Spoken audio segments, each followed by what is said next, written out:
We're here at the Formal Gardens on OSU's campus, and joining me is John Stevens with Landscape Services. And John is one of many that help contribute to making this Formal Garden such a beautiful place to visit.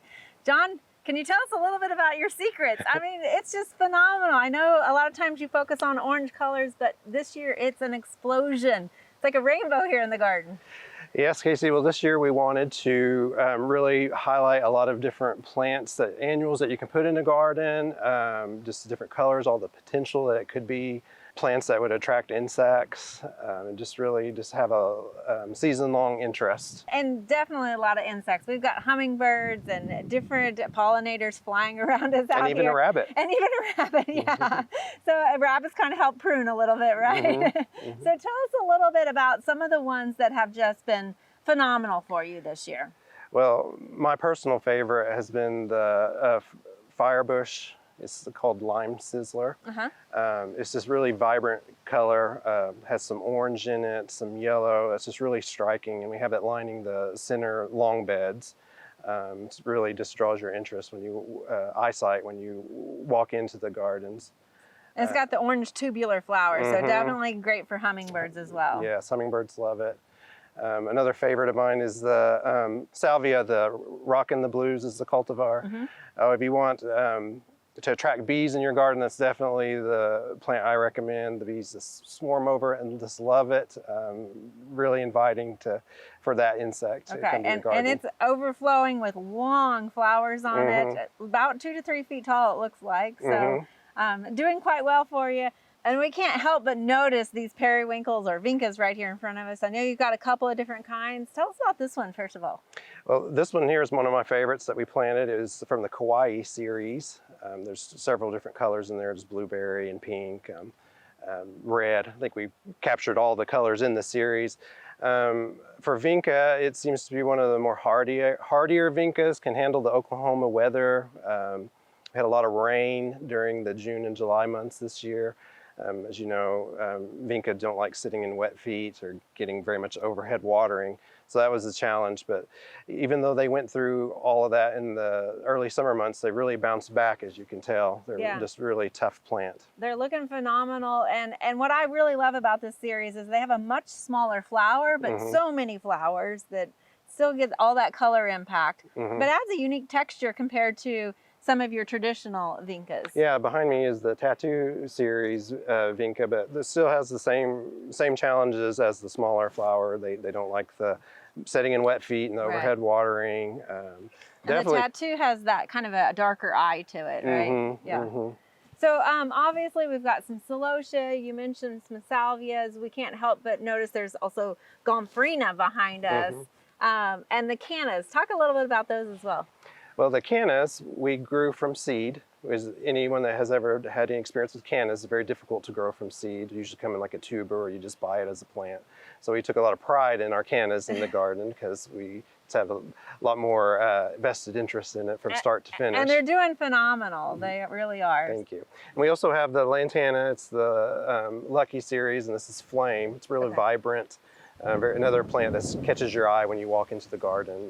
So I know one thing about lantana is it comes in a range of sizes. Have you guys had to prune this lantana at all? No, this one has been really self-sufficient. We haven't had to do very little trimming on it. Maybe there's a wild one that comes over the edge and we want to keep it out of the pathway, but it's been very low maintenance. Okay, that's nice. Getting the right plant for the right place definitely helps.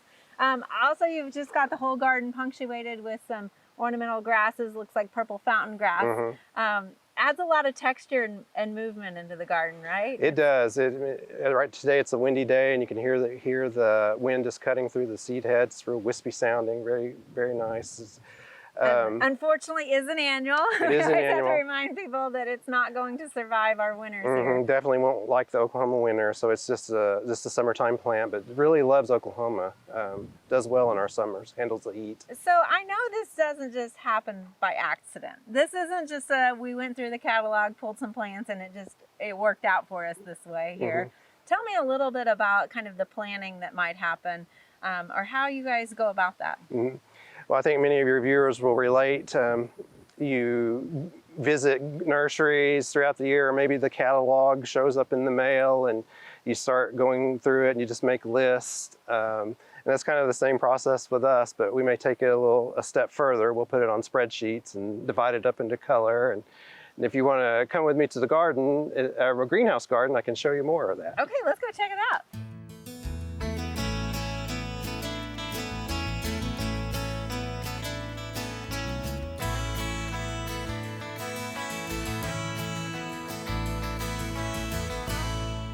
Okay, see, welcome to Landscape Services Trial Garden, and it's here where we decide what we are going to plant on campus. This is kind of behind the scenes. This is where y'all grow all of your stuff at your facility greenhouses, right? So, when we try to decide on what we're going to plant, I think that your viewers will relate to this process. It kind of starts out where we just go around town and we see, maybe go to a nursery, or we get a catalog in the mail and we see a plant that we like, or maybe a color that we like, and we write it down and maybe hope to try it in the garden later. But I think we take it a step further. We'll produce spreadsheets and keep track of those plants throughout the year. And so you grow them here first. Any ones that you're new with or unfamiliar with, you kind of trial them here a little bit first? Yes, we try that. Sometimes in the industry we get sent plants by growers that they want us to try, and we like them and want to see how they would do.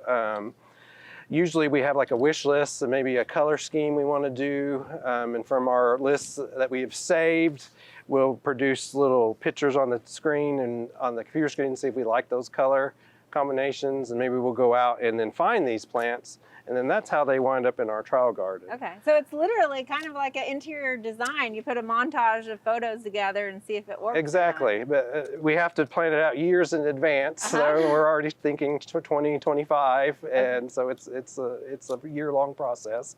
When we have the trial garden, then we get a specimen that we want to try. We always plant a plant in a pot, and then we also will plant it in the ground, because we want to see how it does in Oklahoma's climate, which can be brutal with the heat, drought, and wind.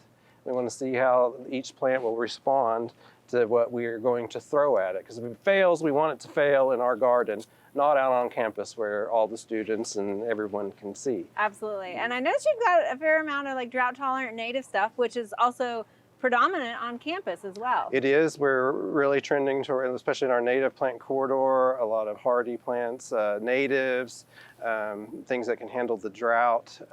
Up here in my garden right now, we have Gara growing, does really well in Oklahoma. It's drought tolerant, handles the sun. Yeah, it's kind of past its prime right now, but normally it would be covered with white flowers or pink flowers, and in our trial garden, we tend to just let things go. We want to see what would happen if it's just, I wouldn't say neglect, but we just let it be free and grow how it wants to. Very, very minimal interference from us. So we just want to see how it will respond. All right, so some of the stuff we're seeing out here might actually be on campus in a year or two. Is that right? Yes, definitely. And if you, I could honestly say that if you look in this garden, you'll see future formal gardens in this, but this is not pieced together yet. All right, so it's like looking at all of the paint before the artist does its work. Exactly. Well, thank you so much for sharing this with us, John. You're welcome.